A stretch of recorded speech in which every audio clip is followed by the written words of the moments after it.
नमस्कार। आकाशवाणी के समाचार सेवा प्रभाग की प्रस्तुति न्यू इंडिया समाचार में आपका स्वागत है। मैं हूं निखिल कुमार और मैं हूं विनीता। आज हम आपके समक्ष 1 से 15 दिसंबर का अंक लेकर प्रस्तुत हुए हैं। श्रोताओं, भारत रक्षा क्षेत्र में आत्मनिर्भर बन रहा है और पिछले कुछ वर्षों में सरकार द्वारा उठाए गए कदमों के कारण वैश्विक विनिर्माण केंद्र के रूप में उभर रहा है। यही कारण है कि भारत का रक्षा क्षेत्र ऐतिहासिक दौर से गुजर रहा है। आज भारत का रक्षा उत्पादन 1.27 लाख करोड़ रुपए तक पहुंच चुका है। रक्षा निर्यात जो 2014 में 1,000 करोड़ रुपए का था, वो आज 21,000 करोड़ रुपए का हो गया है। पिछले 3 वर्षों में 12,300 से अधिक वस्तुओं का स्वदेशीकरण किया गया है। आज भारत में स्वदेशी युद्धपोत जल क्षेत्र की रक्षा कर रहे हैं। मेड इन इंडिया मिसाइल प्रतिरोधक क्षमता को मजबूत कर रही है। स्वदेशी बुलेट प्रूफ जैकेट्स हमारे सैनिकों की रक्षा कर रही हैं। उत्तर प्रदेश और तमिलनाडु में 2 आधुनिक रक्षा गलियारे रणनीतिक बुनियादी ढांचे के प्रतिमान बन रहे हैं। आत्मनिर्भरता के इस युग में ये एक ऐसी यात्रा है जिस पर हर भारतीय को गर्व है। एक समय था जब रक्षा बजट का अधिकांश हिस्सा विदेशों से हथियार और उपकरण आयात करने में खर्च होता था, लेकिन वर्तमान केंद्र सरकार ने देश को आत्मनिर्भर बनाने के लिए स्वदेशी विनिर्माण पर ध्यान केंद्रित किया। आजादी से पहले भी भारत का रक्षा क्षेत्र बहुत मजबूत हुआ करता था, लेकिन बाद के दशकों में उस पर उतना ध्यान नहीं दिया गया। अब बीते एक दशक में 21वीं सदी की जरूरतों को ध्यान में रखते हुए सेना को आधुनिक संसाधनों से लैस किया गया है, ताकि हमारी सेना विश्व की सबसे आधुनिक मिलिट्री फोर्सेस की कतार में खड़ी हो। समाज ही नहीं, राष्ट्र को समृद्ध और सशक्त बनाने की प्रधानमंत्री नरेंद्र मोदी की सरकार की पहल का ही नतीजा है कि आज देश की जमीनी सीमा हो या समुद्री सीमा या फिर वायु सीमा न केवल सुरक्षित है, बल्कि गलत निगाह उठाने वालों को पुरजोर जवाब देने में सक्षम है। इस 4 दिसंबर को नौसेना दिवस और 7 दिसंबर को सशस्त्र सेना झंडा दिवस के संदर्भ में रक्षा क्षेत्र में क्रांतिकारी बदलाव ही इस बार हमारी आवरण कथा बनी है। राष्ट्र रक्षा समम पुण्यम, राष्ट्र रक्षा समम व्रतम, राष्ट्र रक्षा समम यज्ञो, दृष्टु नैव च। अर्थात राष्ट्र की रक्षा से बड़ा न कोई पुण्य है और न कोई व्रत है और न ही कोई यज्ञ है। 7 पड़ोसी देशों से जुड़ी 15,000 किलोमीटर से लंबी थल सीमा और 7,500 किलोमीटर से ज्यादा लंबी समुद्री सीमाओं की सुरक्षा के लिए राष्ट्र सर्वोपरि की नीति आज रक्षा क्षेत्र में भारत को आत्मनिर्भर बना रही है। निर्यात में नए रिकॉर्ड और स्वदेशीकरण की नीति के साथ मोदी सरकार ने बीते 10 वर्ष में सीमा पर बेजोड़ इंफ्रास्ट्रक्चर खड़ा किया, तो अब नए लड़ाकू विमान और नए इनोवेशन तकनीक शोध के साथ सैन्य बेड़े की शक्ति बढ़ी है। उरी हमले के बाद सर्जिकल स्ट्राइक हो या फिर पुलवामा के बाद बालाकोट एयर स्ट्राइक या लद्दाख में गलवान घाटी पर वास्तविक नियंत्रण रेखा LOC के उल्लंघन का प्रयास या फिर नियंत्रण रेखा पर घुसपैठ की कोशिश या फिर अन्य सीमाओं पर अतिक्रमण के प्रयास, भारतीय सेना हर कुत्सित प्रयास का न सिर्फ मुंहतोड़ जवाब दे रही है, बल्कि अदम्य साहस का परिचय देते हुए भारत ने दुनिया को 2 टूक संदेश दे दिया है कि आज किसी में भी इतना साहस नहीं कि उसकी 1 इंच जमीन पर आंख उठाकर भी देख सके। आज जब 4 दिसंबर को हम नौसेना दिवस और 7 दिसंबर को सशस्त्र सेना झंडा दिवस मना रहे हैं, ऐसे में तीनों सेना के सशक्तिकरण की पहल, रक्षा क्षेत्र में आत्मनिर्भरता और भारतीय सेना एवं अपनी सरजमी को मजबूत इंफ्रास्ट्रक्चर से लैस करना सशक्त राष्ट्र समर्थ सेना का परिचायक बन चुकी है। ये भारतीय सेना के समर्थ होने वाली उस नए भारत की तस्वीर है जो 1962 की मानसिकता से कोसों आगे निकलकर दुनिया को ये साबित कर चुका है कि शांति की हमारी प्रतिबद्धता को कमजोरी ना समझा जाए। विस्तारवाद का युग समाप्त होने और विकासवाद की जरूरत पर बल देते हुए प्रधानमंत्री नरेंद्र मोदी ने सेना के साथ संवाद में कहा भी था, आप उसी धरती के वीर हैं जिसने हजारों वर्षों से अनेक आक्रांताओं के हमले और अत्याचारों का मुंहतोड़ जवाब दिया है। हम वो लोग हैं जो बांसुरीधारी कृष्ण की पूजा करते हैं, वहीं सुदर्शन चक्रधारी कृष्ण को भी अपना आदर्श मानते हैं। भारतीय सेनाओं की अन्य दूसरी आवश्यकताओं जैसे फाइटर विमान, आधुनिक हेलीकॉप्टर, मिसाइल डिफेंस सिस्टम आदि पर भी जोर दिया गया है। नई तकनीकी और शोध ने सीमावर्ती क्षेत्रों के इंफ्रास्ट्रक्चर को इतना सशक्त व सक्षम बना दिया है कि दुश्मनों की हर नापाक गतिविधि की जानकारी समय रहते सेना को मिल जाती है, जिसका पुरजोर जवाब दिया जा रहा है। नए भारत की इस तस्वीर का सबसे बड़ा उदाहरण उरी हमले के जवाब में सर्जिकल स्ट्राइक और पुलवामा हमले के बाद बालाकोट एयर स्ट्राइक है। प्रधानमंत्री नरेंद्र मोदी के 10 साल के शासनकाल में देश में बम ब्लास्ट जैसी कोई बड़ी घटना नहीं हुई है। ऐसे में ये समझना जरूरी है कि नियंत्रण रेखा, वास्तविक नियंत्रण रेखा और अन्य सीमाओं पर भारत की थल, जल और वायु सेना के जांबाज मुस्तैदी के साथ देश की हर हरकत का माकूल जवाब देने में तत्पर है। इसकी बड़ी वजह सीमावर्ती क्षेत्रों में अभूतपूर्व विकास है, जिसके लिए 2014 में नरेंद्र मोदी के प्रधानमंत्री बनने के बाद पर्यावरण की मंजूरी का मामला हो या फिर फंड, सारी बाधाओं को दूर कर सैन्य शक्ति को समर्थ और सक्षम बनाया गया। वहीं वन रैंक, वन पेंशन और सैनिक कल्याण के तहत ऐसे कई अहम फैसले किए गए जो आत्मबल को बढ़ाने की दिशा में बेहद महत्वपूर्ण साबित हुए हैं। रक्षा बलों के लिए साजो सामान की जरूरत पूरा करने के लिए मेक इन इंडिया कार्यक्रम के तहत देश में ही रक्षा उत्पादों के विनिर्माण को भी बढ़ावा दिया जा रहा है। एक समय था जब रक्षा बजट का अधिकांश हिस्सा विदेशों से हथियार, उपकरण आयात करने में खर्च होता था, लेकिन वर्तमान केंद्र सरकार ने देश को आत्मनिर्भर बनाने के लिए स्वदेशी विनिर्माण पर ध्यान केंद्रित किया। इसमें कई सकारात्मक स्वदेशीकरण सूचनाओं की अधिसूचना भी शामिल है।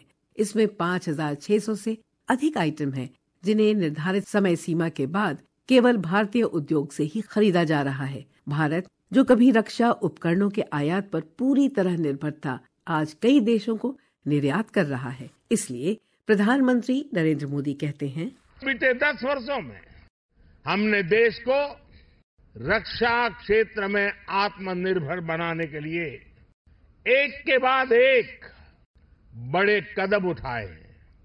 हमने पॉलिसी स्तर पर नीति विषयक सुधार किया, रिफॉर्म्स किए, हमने प्राइवेट सेक्टर को इससे जोड़ा, हमने एमएसएमई स्टार्टअप्स को प्रोत्साहित किया। आज देश में उत्तर प्रदेश और तमिलनाडु में डिफेंस कॉरिडोर्स बन रहे हैं। इनमें अब तक 7,000 करोड़ रुपए से ज्यादा का निवेश हुआ है। आज हेलीकॉप्टर बनाने वाली एशिया की सबसे बड़ी फैक्ट्री भारत में काम करना शुरू कर चुकी है। और आज मैं अपनी तीनों सेनाओं को भी बधाई दूंगा। हमारी तीनों सेनाओं ने सैकड़ों हथियारों की लिस्ट बनाकर तय किया कि अब वो इन्हें बाहर से नहीं मंगाएगी। मुझे खुशी है कि हमारी सेनाओं के लिए सैकड़ों सैन्य उपकरण अब भारत की कंपनियों से ही खरीदे जा रहे हैं। 10 वर्ष में लगभग 6 लाख करोड़ रुपए के रक्षा उपकरण स्वदेशी कंपनियों से खरीदे गए हैं। ये महत्वपूर्ण है कि सरकार के निरंतर प्रयासों के फलस्वरूप वित्तीय वर्ष 2023-24 में वार्षिक रक्षा उत्पादन 1.27 लाख करोड़ के रिकॉर्ड उच्च स्तर पर पहुंच गया। उसी वित्तीय वर्ष में रक्षा निर्यात 21,083 करोड़ रुपए के रिकॉर्ड स्तर को छू गया। ये वित्त वर्ष 2022-23 की तुलना में 32.5% की वृद्धि है। इसके अलावा वित्त वर्ष 2024-25 की पहली तिमाही में रक्षा निर्यात में भारी उछाल आया है। पहली तिमाही में 6,915 करोड़ रुपए के रक्षा उपकरण निर्यात किए गए हैं, जो वित्त वर्ष 2023-24 की पहली तिमाही के 3,885 करोड़ रुपए से 78% अधिक था। बीते दशक में देश ने ऐसे अनेक निर्णय लिए हैं जिससे भारत में एक वाइब्रेंट रक्षा उद्योग का विकास हुआ। केंद्र सरकार ने इसी सोच के साथ रक्षा विनिर्माण में निजी क्षेत्र की भागीदारी को विस्तार दिया और सार्वजनिक क्षेत्र को कुशल बनाया। ऑर्डिनेंस फैक्ट्रियों को 7 बड़ी कंपनियों में बदला, डीआरडीओ और एचएएल को सशक्त किया। आईडेक्स यानी इनोवेशन फॉर डिफेंस एक्सीलेंस जैसी योजनाओं ने स्टार्टअप को गति दी। बीते 5-6 साल में ही भारत में करीब 1,000 नए डिफेंस स्टार्टअप बने हैं।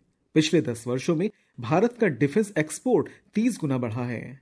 आज हम दुनिया के 100 से अधिक देशों को रक्षा उपकरण निर्यात कर रहे हैं। श्रोताओं, अपनी आवरण कथा पर अपनी इस चर्चा को हम अगले सप्ताह 7 दिसंबर को सशस्त्र सेना झंडा दिवस के अवसर पर जारी रखेंगे। अभी बात करते हैं सक्षम राष्ट्र की कड़ी सशक्त होते दिव्यांगजनों की।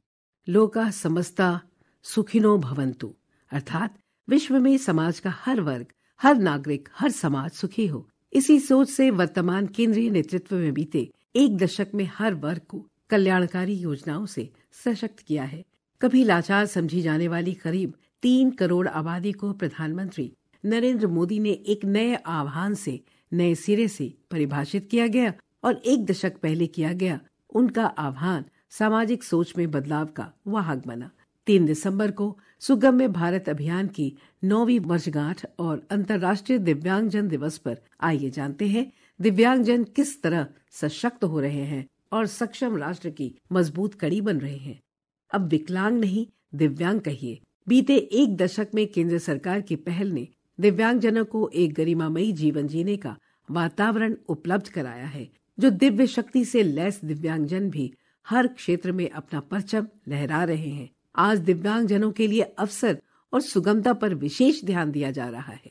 सहज और सरल वातावरण दिव्यांगजनों को उपलब्ध कराने के लिए 3 दिसंबर 2015 को प्रधानमंत्री नरेंद्र मोदी ने सुगम्य भारत अभियान की शुरुआत की। तो 2016 में संसद से पारित हुआ दिव्यांगता अधिकार विधेयक दिव्यांगजनों के आत्मनिर्भर जीवन का आधार बन गया है। इसके बाद दिव्यांगजन अधिकार नियमावली 2017 लागू की गई, जिसमें दिव्यांगजनों को सम्मान एवं समान अवसर के साथ सक्षम और सशक्त बनाने के उपाय उसमें जोड़े गए। फिर शिक्षा में दिव्यांग छात्रों को समान अवसर के साथ आगे बढ़ाने के लिए राष्ट्रीय शिक्षा नीति 2020 में उपाय किए जाने से पूर्व भारत सरकार के स्कूल शिक्षा और साक्षरता विभाग ने एक व्यापक कार्यक्रम समग्र शिक्षा योजना शुरू की। इसमें दिव्यांग छात्रों के लिए बाधा मुक्त आवागमन की सुविधाएं दी गईं, तो वहीं 10 जनवरी 2024 को शैक्षणिक संस्थानों के लिए अभिगम्यता संहिता अधिसूचित की गई। केंद्र सरकार की सोच दिव्यांगों को न सिर्फ मानसिक, शारीरिक और सामाजिक सुविधाएं बल्कि समान अवसर उपलब्ध कराना भी है। पैरालंपिक 2024 में 7 स्वर्ण सहित 29 पदक जीतकर नया इतिहास रचा है। इन सब के पीछे दिव्यांगों को सहज और सरल वातावरण उपलब्ध कराने वाले सुगम्य भारत अभियान और फिर विकलांग की जगह दिव्यांग के संबोधन से आत्मविश्वास बढ़ा है। दिव्यांगों के लिए सृजित लगभग 15,000 पद जो लंबे समय से खाली थे, सरकार द्वारा एक विशेष अभियान के तहत भरे गए। संयुक्त राष्ट्र का अनुमान बताता है कि पूरे विश्व में 1 अरब से भी अधिक दिव्यांगजन हैं। इसका अर्थ ये हुआ कि विश्व में हर 8वां व्यक्ति किसी न किसी तरह की दिव्यांगता में है। ऐसे में सबका साथ, सबका विकास, सबका विश्वास, सबका प्रयास की भावना रखने वाले सरकार ही नहीं बल्कि संपूर्ण राष्ट्र की जिम्मेदारी बनती है कि दिव्यांगजनों के लिए शिक्षा, रोजगार, खेल सहित हर क्षेत्र में समानता के साथ आगे बढ़ने के अवसर बनाए जाएं।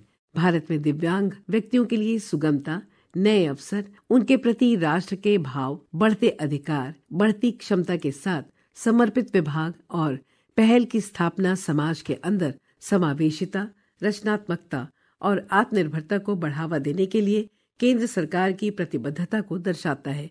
ये प्रयास न केवल व्यक्तियों को सशक्त बनाते हैं, एक अधिक समावेशी समाज तैयार करते हैं जहां हर कोई आगे बढ़ सके। श्रोताओं, समय की बाध्यता को ध्यान में रखते हुए आज इतना ही। अपनी आवरण कथा पर चर्चा को हम अगले सप्ताह भी जारी रखेंगे। इस पाक्षिक पत्रिका की हर प्रति www.newindiasamachaar.pib.gov.in वेबसाइट पर उपलब्ध है, जहां आप सभी समाचारों को विस्तार से पढ़ सकते हैं और डाउनलोड भी कर सकते हैं।